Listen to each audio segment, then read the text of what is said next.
다중지능 이론, 인간 능력의 다양성을 이해하다. 우리는 흔히 머리가 좋다라고 말할 때 무엇을 떠올릴까요? 수학을 잘하는 사람? 언어 감각이 뛰어난 사람? 하지만 인간의 지능은 그보다 훨씬 넓고 깊고 다채롭습니다. 하워드 가드너의 다중지능 이론은 이러한 전통적인 지능의 개념을 확장하며 우리 각자가 가진 특별한 재능을 인정하는 길을 열어주었습니다. 오늘 우리는 다중지능 이론이 어떻게 인간의 능력을 새롭게 조명하는지 깊이 탐구해 보겠습니다. 다중지능 이론의 등장 배경.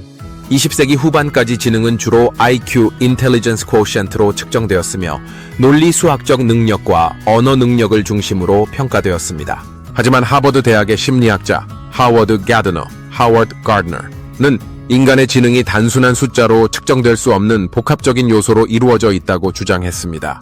그는 저서 Frames of Mind, The Theory of Multiple Intelligences에서 전통적인 지능 개념이 인간의 다양한 능력을 충분히 반영하지 못한다고 비판하며 다중지능 이론, Multiple Intelligences Theory를 제안했습니다. 이 이론은 인간의 지능이 단일한 요소가 아니라 여러 개의 독립적인 능력으로 구성된다고 주장하며 교육과 평가 방식의 새로운 패러다임을 제시했습니다. 다중지능의 8가지 유형, 언어지능, Linguistic Intelligence, 언어적 표현과 이해 능력을 의미합니다. 뛰어난 작가, 시인, 연설가, 언론인 등이 높은 언어 지능을 보입니다. 셰익스피어, 마틴 루터 킹 주니어. 논리 수학 지능, Logical Mathematical Intelligence, 논리적으로 사고하고 수학적 문제를 해결하는 능력입니다. 과학자, 수학자, 프로그래머에게 필수적인 지능입니다. 예시, 에인슈타인, 뉴턴. 시공간 지능, Spatial Intelligence, 공간을 인식하고 시각적으로 사고하는 능력입니다. 화가, 건축가, 디자이너 등이 높은 시공간 지능을 보입니다.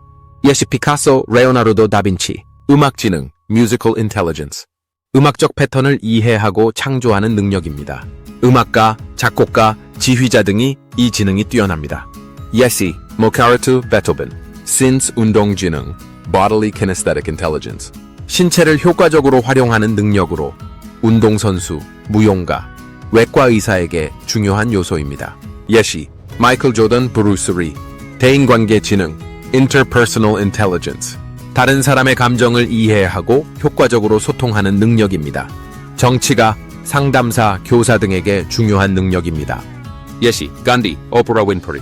자기해 지능, Intrapersonal Intelligence, 자신의 감정과 생각을 깊이 성찰하고 조절하는 능력입니다. 철학자, 심리학자, 작가들이 주로 높은 자기이해 지능을 가집니다. 예시, 칼 융, 도스토옙스키. 자연지능, Naturalistic Intelligence, 자연을 관찰하고 환경과 조화를 이루는 능력입니다. 생물학자, 환경운동가, 농부 등이 대표적입니다. 예시, 찰스 다윈, 제인 구다우. 다중지능 이론이 가져온 변화, 교육에서의 혁신. 전통적인 교육은 논리 수학 지능과 언어 지능을 중시했지만 다중지능 이론은 학생들의 개별적인 강점을 살릴 필요성을 강조했습니다. 이에 따라 맞춤형 학습, 프로젝트 기반 학습, 창의적 교육 방법이 도입되었으며 학생 개개인의 다양한 능력을 인정하는 교육 방식이 확산되었습니다. 직업 선택과 개인 성장. 다중지능 이론은 사람들이 자신의 강점을 이해하고 적성에 맞는 직업을 찾는 데 도움을 줍니다. 예를 들어 높은 신체 운동 지능을 가진 사람이 단순히 학문적 성취에 얽매이는 것이 아니라 운동이나 무용을 통해 성공적인 삶을 살 수 있다는 점을 강조합니다. 사회적 인식 변화. 이 이론은 모든 사람은 나름대로의 지능을 가지고 있다는 생각을 퍼뜨려 전통적인 지능 평가 방식의 한계를 극복하는 데 기여했습니다. 따라서 다양성을 존중하는 사회적 분위기를 형성하는 데 중요한 역할을 했습니다. 다중지능 이론의 한계와 비판. 다중지능 이론이 교육과 심리학에 큰 영향을 미쳤지만 일부 학자들은 몇 가지 한계를 지적합니다. 과학적 검증 부족. 일부 연구자들은 다중지능이 실제로 독립적인 능력인지 아니면 서로 연관된 요소인지에 대한 명확한 증거가 부족하다고 주장합니다. IQ와의 관계. IQ가 여전히 학업 성취나 직업적 성공을 예측하는 중요한 요소로 작용한다는 점을 들어 다중지능 이론이 IQ의 역할을 과소평가한다고 비판합니다. 실제 적용의 어려움.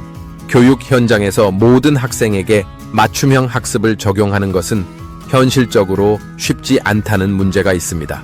하지만 이러한 비판에도 불구하고 다중지능 이론은 인간 능력의 다양성을 인정하고 발전시키는 데 큰 기여를 했다는 점에서 여전히 중요한 개념으로 남아 있습니다. 우리는 종종 스스로를 특정한 기준으로 평가하며 부족함을 느끼곤 합니다. 하지만 다중지능 이론은 우리 각자가 가진 독특한 재능과 가능성을 발견하는 길을 열어줍니다. 당신이 수학을 못한다고 해서 똑똑하지 않은 것이 아닙니다.